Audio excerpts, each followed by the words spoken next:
दोस्तों world cup qualifier play of के तहत आज नेपाल और यूएई के बीच में मुकाबला खेला गया था। दोस्तों इस मुकाबले की अगर हम बात करें तो इस मुकाबले को नेपाल ने हार के मुंह से निकाला है। जी हाँ दोस्तों, आज नेपाल और यूएई के बीच में जो मुकाबला अभी अभी ख़त्म हुआ है, ये मुकाबला दोस्तों इतना टफ मुकाबला हम कह सकते हैं कि आप सोच भी नहीं सकते।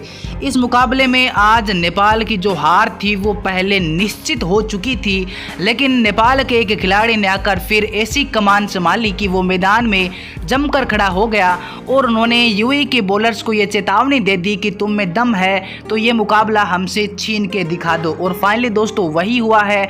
ये जो खिलाड़ी है ये स्टार्टिंग से अगर हम बात करें तो अकेला यूं मानो आज मैदान में डटा रहा और फाइनली जीत के साथ इस मुकाबले को इस नेपाली प्लेयर ने ख़त्म किया है। उस नेपाली प्लेयर के बारे में भी हम जिक्र करेंगे, इस मैच की पूरी हाईलाइट पर हम जिक्र करने वाले हैं, तो आप वीडियो के लास्ट तक बने रहें। साथ ही अगर आप इस चैनल पर नए हैं तो चैनल को सब्सक्राइब करके बेल नोटिफिकेशन ऑन कर लें ताकि इस प्रकार की प्रत्येक अपडेट आप तक पहुंच के सबसे पहले। तो दोस्तों इस मैच की अगर हम बात करें तो ये आज जो मुकाबला खेला गया था उसमें जब सिक्का उछला तो वो नेपाल के पक्ष में गिरा। यानी दोस्तों नेपाल ने टॉस जीती, लेकिन नेपाल ने फैसला किया कि वो आज पहले बॉलिंग करेगा। नेपाल की बॉलिंग करने का ये जो फैसला था ये नेपाली बॉलर्स ने बिल्कुल सही साबित किया है। आज दोस्तों अगर हम बात करें तो नेपाल के बॉलिंग की तरफ से नेपाल के जो सभी बॉलर्स हैं उन्होंने अपना फुल एफर्ट यहां पर लगा दिया। पूरी मेहनत आज नेपाली बॉलर्स की हमें इस मुकाबले में देखने को मिली और नेपाल के जो बॉलर है उन्होंने आज अच्छा प्रदर्शन किया और इसकी बदौलत नेपाल ने आज यूएई को 181 रनों पर पूरी तरह से ऑल आउट कर दिया। नेपाल की बॉलिंग की दोस्तों अगर हम चर्चा करें तो उनमें करण केसी और संदीप लामिछाने की आज हमें बेहद ही लाजवाब बॉलिंग देखने को मिली, क्योंकि दोनों खिलाड़ियों ने 3-3 विकेट यहां पर निकाले। यानी इन दो खिलाड़ियों ने ही यूएई के 6 बैट्समैन को चलता किया, पवेलियन जाने पर मजबूर कर दिया।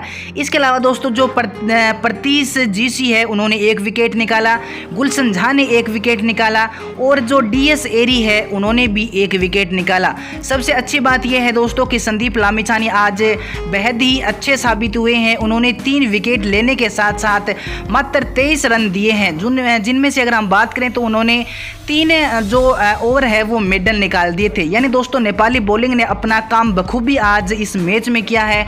यूएई के सभी बैट्समैन को उन्होंने न केवल चलता किया है बल्कि एक छोटे से टारगेट पर रोक दिया था। टारगेट ऐसा जहां पर नेपाल की जो जीत है वो काफ़ी आसान हमें नज़र आ रही थी। 181 रन यूएई की टीम ने बनाए थे, नेपाल को जीत के लिए अब 182 रन चाहिए थे। यानी दोस्तों ये कोई टारगेट इतना बड़ा टारगेट नहीं था कि नेपाल के जो बैट्समैन हैं वो इसको हासिल नहीं कर पाए। दोस्तों अब बारी आती है नेपाल की बैटिंग की। नेपाल की बैटिंग की दोस्तों अगर हम बात करें तो स्टार्टिंग में ओपनर्स की अगर हम बात करें तो दोस्तों आज नेपाल की बैटिंग स्टार्टिंग में देखकर हमें शर्म आ रही थी कि नेपाल के जो बैट्समैन हैं वो लगातार बैक टू बैक आउट होते जा रहे थे। कोई भी जो बैट्समैन है वो मैदान में टिक नहीं पा रहा था। एक समय दोस्तों ऐसा भी आ गया जब मुझे भी ये लग रहा था कि आज नेपाल ये मुकाबला नहीं जीतेगा, किसी भी हाल में नहीं जीतेगा, क्योंकि दोस्तों उम्मीद तभी होती है जब कोई बैट्समैन मैदान में टिके, चाहे रन धीरे धीरे बनाए लेकिन मैदान में टिकना जरूरी होता है। आज नेपाल का कोई भी बैट्समैन मैदान पे टिक नहीं पा रहा था। ऐसे में दोस्तों अगर हम बात करें कुशाल बुर्टेल की तो कुशाल बुर्टेल ने आज जीत की थोड़ी सी उम्मीद जगाई थी। उन्होंने 59 बॉलों में 35 रनों की पारी खेली, 4 चौके उनके बल्ले से हमें देखने को मिला और ऐसा लगा कि जो कुशाल बुर्टेल है वो अब आउट नहीं होंगे और इस पारी की इस जीत की कमान संभाल लेंगे। लेकिन दोस्तों हुआ वही जो बाकी खिलाड़ियों के साथ हुआ। कुशाल बुर्टेल भी एक समय के बाद आउट हो गए और अब जो जीत की उम्मीद थी वो यूं मानो खत्म होती जा रही थी और ऐसा लग रहा था कि नेपाल इस मुकाबले को, इस छोटे से टारगेट को हासिल नहीं कर सकता। उसके बाद दोस्तों मैदान में एंट्री होती है एक ऐसे खिलाड़ी की जो यूं मानो कि मैदान में आते ही डट गया वहां पर यूएई की बॉलिंग के आगे और यूएई को यूं मानो उन्होंने चैलेंज दे दिया कि अब में दम है तो मुझे आउट करके दिखाओ और ये मुकाबला जीत के दिखाओ। फाइनली दोस्तों वही हुआ।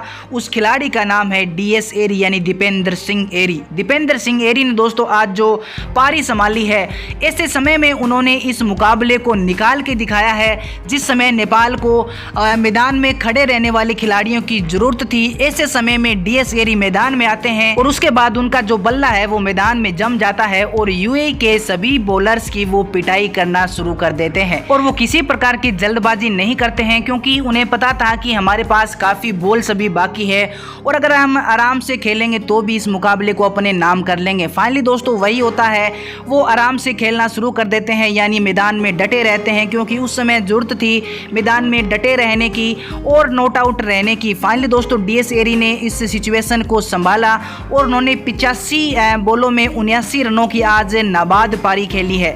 दोस्तों इस जीत के एक और हकदार है, एक और खिलाड़ी है जिसका नाम है संदीप लामिछाने। हम दोस्तों चर्चा कर रहे हैं कि आज मैदान में खड़े रहने की जरूरत थी, विकेट बचाने की जरूरत थी। DS एरी भी ऐसा आज नहीं कर पाते, क्योंकि अगर संदीप लामिछाने अपना विकेट गंवा देते तो उसके बाद DS एरी भी अकेले कुछ नहीं कर पाते। लेकिन दोस्तों आज संदीप लामिछाने भी बहुत बड़े कमाल किया है, उन्होंने बॉल से भी और बैट से भी। और संदीप लामिछाने भी आज मैदान में खड़े रहे, उन्होंने 37 बॉलों में 23 रनों की नाबाद पारी खेली है। यानी दोस्तों आज जीत के जो असली हकदार है वो DS एरी और संदीप लामिछाने है। उन्होंने अंतिम समय में इस सिचुएशन को संभाला कि हमें मैदान में खड़े रहने की जरूरत है और फाइनली दोस्तों इस मुकाबले को नेपाल ने 3 विकेट से अपने नाम कर लिया है। नेपाल के नाम दोस्तों ये एक बड़ी जीत हम कह सकते हैं।